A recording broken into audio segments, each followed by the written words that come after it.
Started in the year of 2020. Weekly episodes, there are plenty. Some are serious, some are funny, oh yeah. Oh, wow, what do you know? It's time for the Pocket Knife Show. Whoa, whoa, whoa, whoa, whoa, whoa, whoa, whoa, whoa. Hey, it's Mike on the mic again for another episode of the Pocket Knife Podcast. Practice makes perfect. I don't know when I first heard that saying, but it's been in my brain for a while. If the initial offering of this adage was age 12, I'd be surprised. I'm almost certain I was younger than that. Do I even remember a time when I didn't know this thing? Practice makes perfect. As a coach, I can tell you this isn't fully true. For it to be 100% verifiable, you'd have to modify it. Near perfect practice makes success likely is probably a better way to put it. Seriously, if you walk a lot when you're training to run a race, you'll probably give up and walk during the race. But if you push your limits in the days leading up to a competition, you'll tend to see improvement. In cross country or track, what you do in practice, good or bad, you'll do in a meet. There might be a few exceptions to this rule, but I've rarely seen them.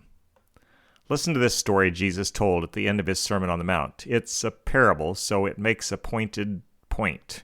Pay attention. This is Matthew 7:24 through 27. Therefore, everyone who hears these words of mine and puts them into practice is like a wise man who built his house on the rock.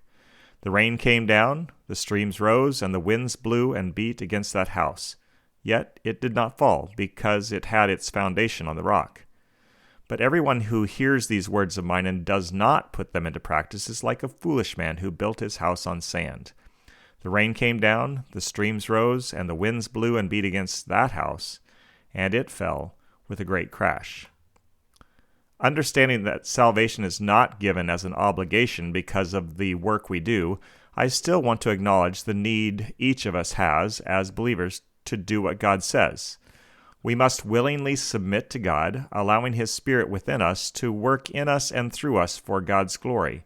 We must choose to let Jesus' character shine through us as we let God shape our attitudes and actions to match the one we follow. Listen to Romans 8:28 and 29.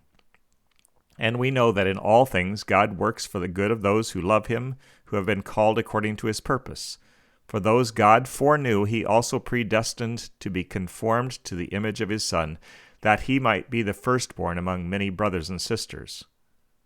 Far too many people use the first of those verses to suggest that God makes all the bad stuff in our lives into good stuff. I suppose that's somewhat true, but it isn't the larger point. What God wants us to understand is this: His purpose is for us to be more like Jesus. That's why He saved us. He wanted and wants people to see Jesus in you and me, in the way we act and the way we talk. I'm not going to tell you to go be better. Christianity isn't about striving to be a good boy or pursuing good girl status.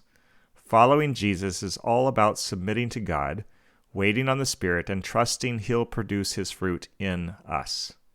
Love, joy, peace, patience, kindness, goodness, faithfulness, gentleness, and self-control. It brings God glory when you and I produce good fruit, His fruit. So practice. You will become more and more like Jesus. Oh no, it's that I know we've come to the end of the show. Whoa, whoa, whoa, whoa. See you next time.